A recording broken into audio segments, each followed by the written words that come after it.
see you looking out your window. I see you looking out your window. What do you see?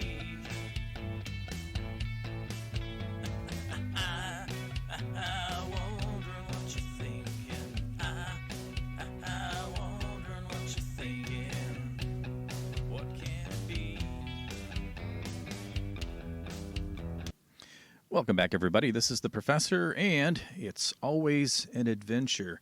So, continuing our journey and our travels, talking about the Beast of Bray Road in Elkhorn, Wisconsin.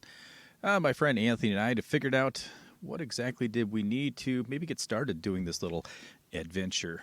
So we grabbed a couple GoPro cameras, one of our drones, a couple microphones, and I think he grabbed his big Panasonic back box camera. And we decided to meet at the gas station in Elkhorn. So about a 2.5, 3 hour drive from Laval, Wisconsin. So kind of a pretty area. You do travel the waterway on the interstate and kind of wrap around Wisconsin River a couple times and up toward Madison, and then just start slowly heading south and east. Lots of farms, cornfields, and cows. So once we did arrive in Elkhorn, kind of a quaint little town, just nothing out of the ordinary. Looked nice, friendly, few people walking around. I do believe it was like a Thursday afternoon that we met down there. So we kind of rolled all of our stuff into Anthony's car, a little larger than my Jeep, and decided to kind of cruise through town a little bit. Saw some of the shops, and like I said, a few of the people walking around, and then decided to go find Bray Road. So thanks to Google, navigate Bray Road, Elkhorn, Wisconsin. And then about 10 minutes later, we were driving through Elkhorn, kind of on the main outskirts of town, the industrial park area. Got over the overpass, and instantly on the left, there it is, one little sign, Bray Road. So we took a left, and the road kind of veers off, curves kind of quickly to the right, and then instantly back to the left, and kind of straight after that. Not very long, kind of surprisingly only a few miles long.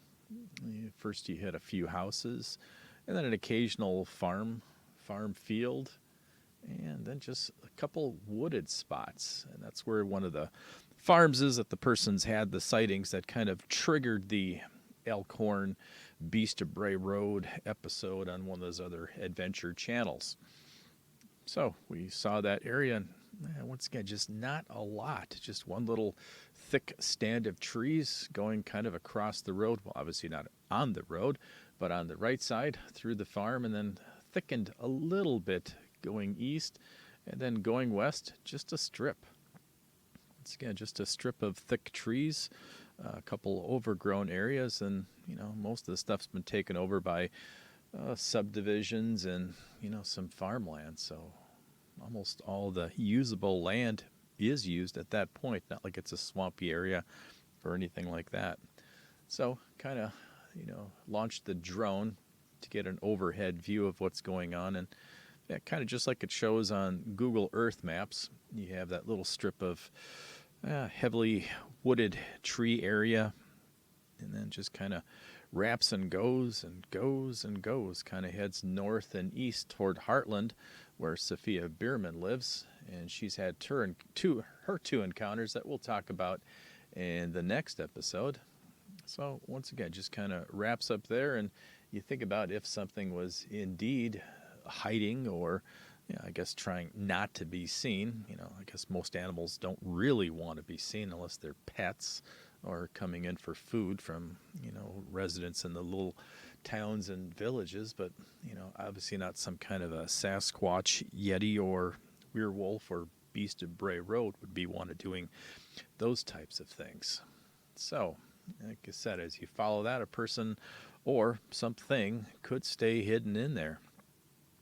They just come out occasionally at night when not as many people are around and, find things to eat.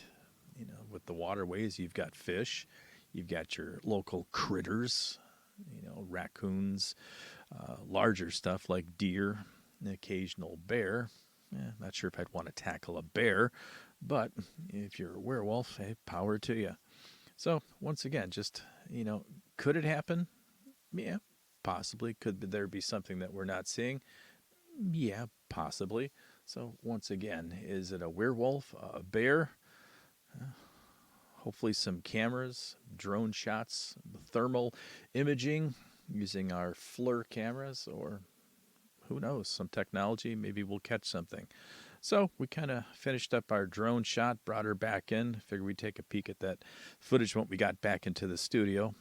So loaded up the car, fired up the dash cam, and proceeded to head down the rest of Bray Road. So like I said, not very long.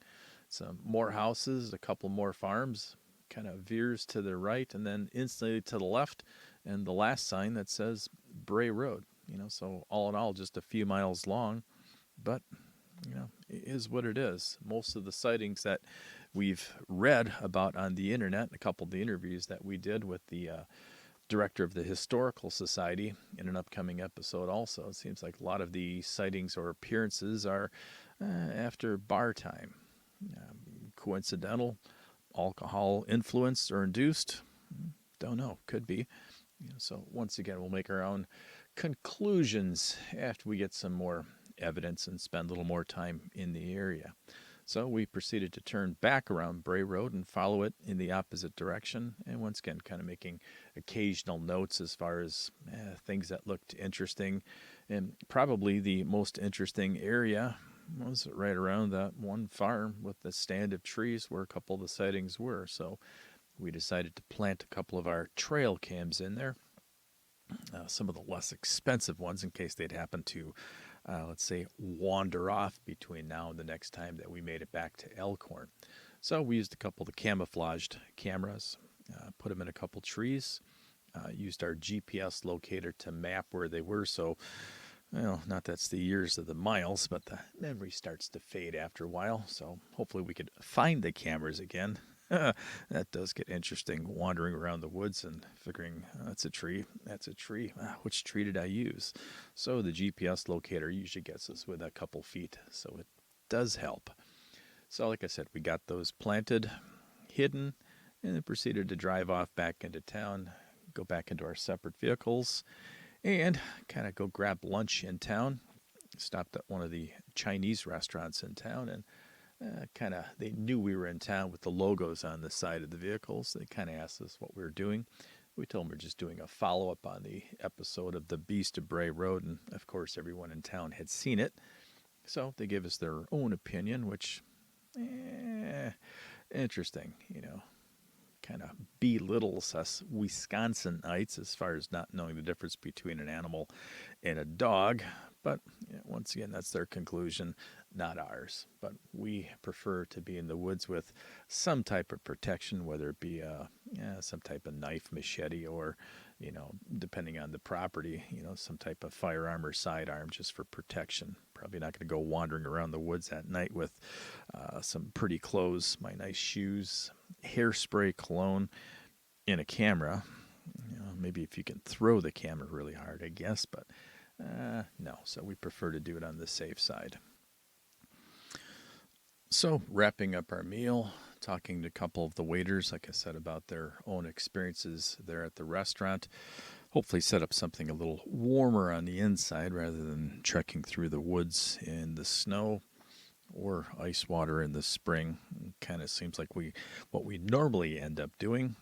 So, like I said, from there we wrapped up our gear and headed our own separate ways. Anthony back to Nina, myself back to Lavelle to take a peek at some of the drone footage and, make some notes as far as some follow-up conversations and what the next step of this little adventure would be.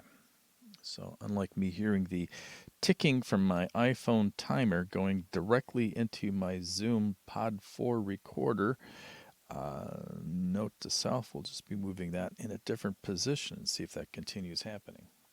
So other than that, like I said, we'll kind of wrap up our endeavors and figure out what the next step of the adventure will be. Probably getting into contact with Sophia and kind of meeting her. So maybe going back to Bray Road in Elkhorn, grabbing our cameras, or just replacing the memory cards and batteries in the cameras, depending how soon we can get back. And probably they're traveling up to Heartland, Wisconsin, and introducing ourselves to Sophia.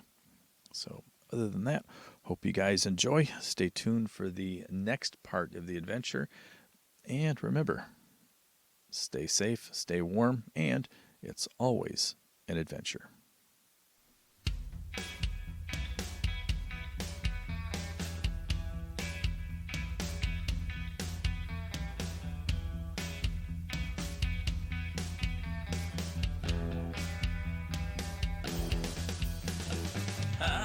See you looking out your window. I see you looking out your window. What do you see?